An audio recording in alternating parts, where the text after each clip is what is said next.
vértebras. Quantas vértebras compõem a coluna? 33 ou 34. Pode ter variação, né? Mais ou menos. E a coluna, eu falei para vocês que tem a parte móvel e a parte do ar. Que é o bate-bola. O bate-bola eu falo de vocês. A parte móvel, que é a parte flexível, e a parte rígida. Não é isso? Em que os ossos estão o quê? Fundidos. Então, se a gente visualizar a coluna numa visão posterior, se tiver num plano sagital, vendo aí, ó, PA, posterior para anterior, vocês vão ver que a coluna ela é reta. Se tiver uma visão aqui, ó, em perfil, vocês vão ver que tem o quê? Curvaturas. Isso é importante. No AP ou no PA, vocês vão ver a coluna reta. O que eu falei na radiografia, vai ver o que? As corujas. Não é isso? Então vamos deixar um pouquinho a radiografia de lado. Vamos ver aqui a parte clínica. Então, numa visão aqui PA, vai ver aqui, ó, posteriormente, algumas estruturas. Então, eu vou relembrar para vocês, depois eu vou fixar o que é que clinicamente a gente consegue palpar. O que é que a gente vai cobrar aqui na parte clínica. Tá bom? Então, posteriormente, vai ver o que? Ó, as várias vértebras. E aqui a gente tem o que? Os processos espinhosos. Estruturas facilmente palpáveis. Processos espinhosos. Se a gente quer enfatizar essas estruturas, ou essa estrutura, a gente faz o quê? Uma ligeira flexão, cabeça, pescoço, tronco. A gente expõe os processos espinhosos.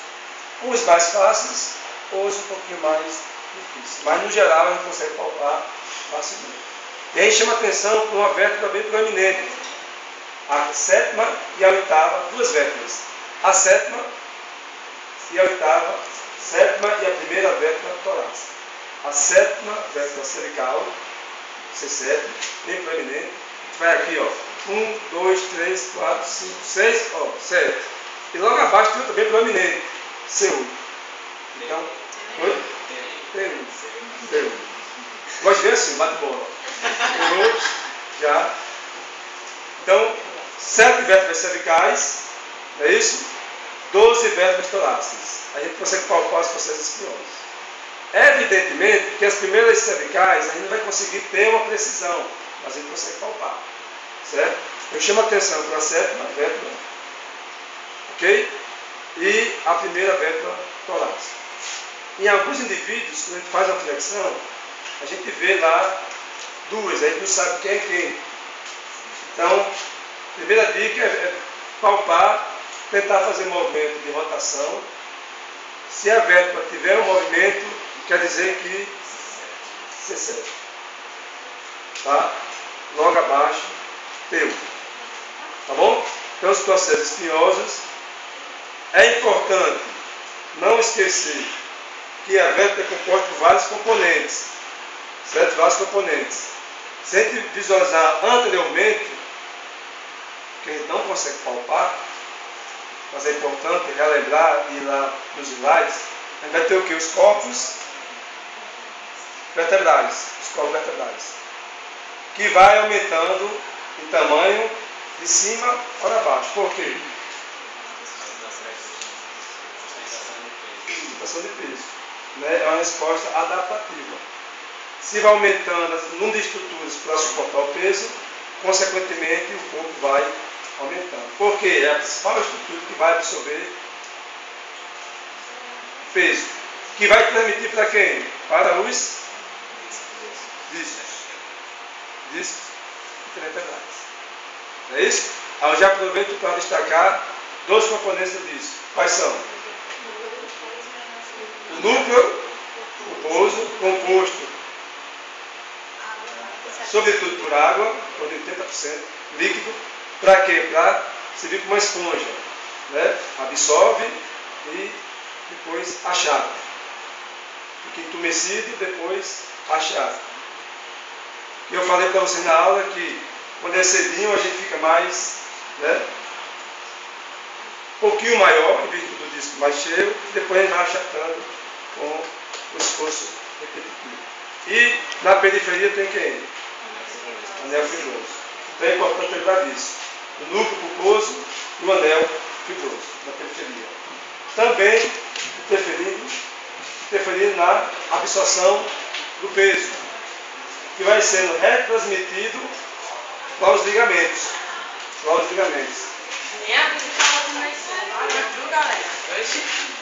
anel fibroso, que retransmite essa carga também para os ligamentos. Vamos relembrar, ligamentos da coluna. O vertebral anterior, o vertebral posterior, lado que está entre as lâminas, subespinhoso, ou subespinhal, não é isso? É isso? Transversal e interespinhoso. E um outro ligamento, que é a continuação aqui do supra, é o ligamento bucal. Que vão todos dar estabilidade aos movimentos da coluna. E para os movimentos, eu falei para vocês a importância do disco. Porque o movimento ocorre em cada unidade funcional, que é a junção de uma vértebra com a outra e o disco. E o conjunto desses movimentos determina o movimento mais amplo da coluna. Tudo bem? Relembrando, em perfil, novamente, quais são as curvaturas da coluna? As cifoses e as... Tem escoliose aí, né? Cifose e lordose. Aqui vai ter pirreia patológica. Certo? Mas normal, as lordoses e as cifoses. Quais são as lordoses? Cervical e lombar. Que é a concavidade posterior. São curvaturas adquiridas ou natas? 10. Muito bem. Se for nesse ritmo aí, vamos fechar a prova. E as cifoses, é isso? Cifose torácica, cifose sacral. Muito bem. Eu destaquei na aula também as características inerentes de cada vértebra, ou de cada região. Na coluna cervical, o que é que chama atenção? O que é a característica específica das vértebras cervicais? Quais são as características? Forando no processo transverso para a passagem da artéria, isso aqui vermelhinho. Depois vocês vão ter um momento com o Liane, entre vocês, para palpar bem direitinho. Mas aqui, ó, vermelhinho, as artérias vertebrais vão passar pelo processo, forando o processo transverso, específico da região cervical. O processo espinhoso, ó, é curto, com exceção de C7.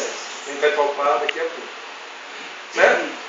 Na região, e aqui tem duas vértebras atípicas. Que em alguns indivíduos a gente vai conseguir palpar uma estrutura. Alguns. Tem o atlas e o as. O atlas não tem corpo, não é isso? Tem o processo articular, os processos articulares bem robustos para receber o que? Os côndoros occipitais, para receber a cabeça. E o axis, que é a segunda vértebra, tem o que? O corpo no formato de um pé, que permite bastante rotação. Ok? As vértebras torácicas, quais são as características específicas? As facetas das costelas, a gente vai ver aqui, ó, a gente vai palpar facilmente as costelas, que se unem anteriormente ao externo por meio das cartilagens costais, que tem muita importância clínica para variar. Tudo tem importância clínica, né? Em reumatologia, né? As osteocondrites. É muito comum aqui que tem artrite reumatoide, tem inflamação nessa região, na região anterior, do tórax, na região torácica. E essa estrutura aqui é bem acometida. O indivíduo não consegue expandir a caixa torácica. Então, dor external ou dor nas cartilagens costais. Relativamente comum que tem artrite reumatoide. Existem alguns acometimentos específicos das cartilagens. Certo? Então, as costelas, posteriormente, vão se unir aqui, ó, as facetas das vértebras torácicas, em número de 12. Ok? Aí aqui, ó, outra característica. As vértebras têm um processo espinhoso mais diagonal. Aqui é horizontal e aqui mais diagonal. Que limita, né, parte do movimento. Ok? Muito bem. Vértebras lombares. Tem como característica um corpo bem robusto. É verdade? É. Anteriormente, ó. Certo? Bem robusto. Ok? Por quê? Para receber todo o peso da cabeça, tórax, né? E os membros superiores estão ocultados. Ok? Revisado? Parte óssea, ligamentos, o disco, que eu estou chamando muita atenção, cai na prova, não tem como deixar de quebrar o disco. Inclusive, aqui já tem uma condição clínica, ó. Que é isso aqui? Hérnia. Não tem como não cair na prova. Certo? Aqui, ó, disco herniado. Pontos importantes. Estou com calor, viu? Começando a esquentar. Lembrar que uma importante função da coluna, dentro da mobilidade, sustentação de peso, é a proteção da medula espinhal, que é parte do sistema nervoso. Ok? Então aqui, se você tiver a oportunidade de chegar próximo, vai ter aqui, ó, amarelinho, a medula espinhal, bem protegida. Só que no acidente, no trauma, pode ter a fratura, a luxação e a lesão da medula. Lembra daquela lesão que eu falei? Scott, né? Freio, colide, aí vai, flexão e volta e extensão. Então isso é suficiente para fraturar o corpo, luxar a vértebra e aí poder ter o trauma rápido medular. Certo? Importantíssimo. A junção de uma vértebra com a outra determina um forame lateralmente, por onde vai emergir as raízes nervosas. Okay? Você observa aqui, ó. Forame vertebral, o conjunto forma o canal, onde passa a medula, e lateralmente tem quem? Os forames intervertebrais, ou forame de conjugação. Não estou inventando. Conjugação. Certo? É um termo mais antigo. Por onde vai emergir as raízes da medula. Ok? Entre duas importantes estruturas, as costelas e o externo. Lembrando que o externo tem uma porção mais superior, chamada de manúbrio. Ok? O seu corpo aqui, que é o externo, né, propriamente dito, e processo. Então a gente vai identificar isso. O externo, na sua totalidade, sendo o manúbrio superior, processo tifoide, e aqui o corpo do externo. Então palpar isso aqui, muita tranquilidade. Certo? Aí a gente vem aqui posterior, ó,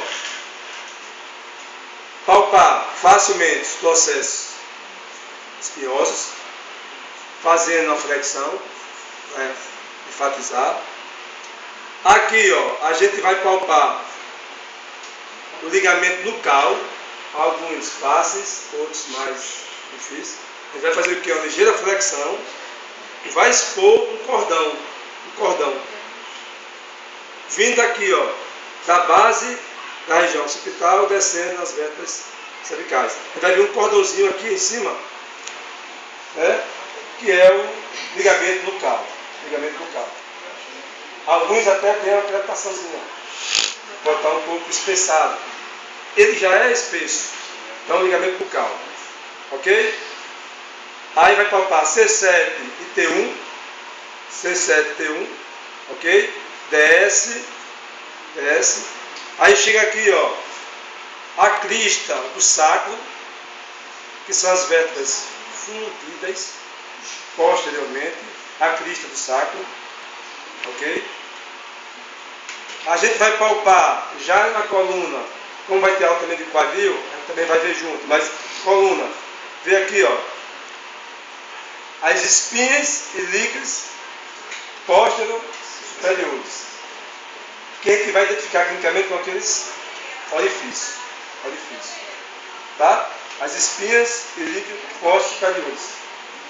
gente vai palpar isso. Alguns a gente vai inspecionar em alguns, e palpar, e outros só palpar. Ok? A dica, os dois orifícios. Que fica bem em junção, ó, com essa importante articulação. Articulação sacro-ilíaca. Muito importante na reumatologia. A famosa sacro-ileite. Junção do sacro com o ilho. Muito importante isso. A gente vai ver que várias doenças reumáticas que acometem a coluna iniciam por uma sacro-ileite. E a gente vai ter como referência as espinhas ilíacas postas superiores. Ok? Finalizando, existe o processo espinhoso, entre aspas, atrofiado do átrios, que em alguns indivíduos a gente consegue palpar. A gente vai lá na região occipital, tem a protuberância occipital externa, vai descendo, descendo, descendo. Quando está bem relaxado, a gente consegue palpar uma pequena proeminência, a primeira vértebra cervical. Isso é o tubérculo posterior do átrios. Nem todos a gente consegue.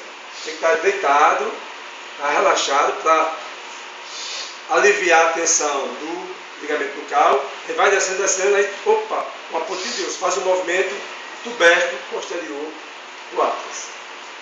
É o que a gente consegue palpar na coluna. Repetindo, externo, as costelas. O externo, manúbrio, corpo, processo tifóide. Aí tem o tubérculo posterior do átrios, que a gente deixa entre aspas, mas é a primeira lá, e vai descendo. O tubérculo, na protuberância occipital externa, vai descendo. Faz um movimento, sente uma pequena proeminência óssea. Os mais magros a gente consegue palpar com mais tranquilidade. Aí desce os processos espinhosos, chega em C7 e T1. C7 e T1. Você vê que a vértebra de transição é muito parecida. Ó. Depois ela começa a ficar na diagonal. Ó. T1 é muito semelhante a C7. Desce, desce, desce, aí chega na crista do saco. Ok? Palpa as espinhas ilíacas postas superiores. Correto? Alguma coisa? Beleza? Então no esqueleto é esse aqui. Oi?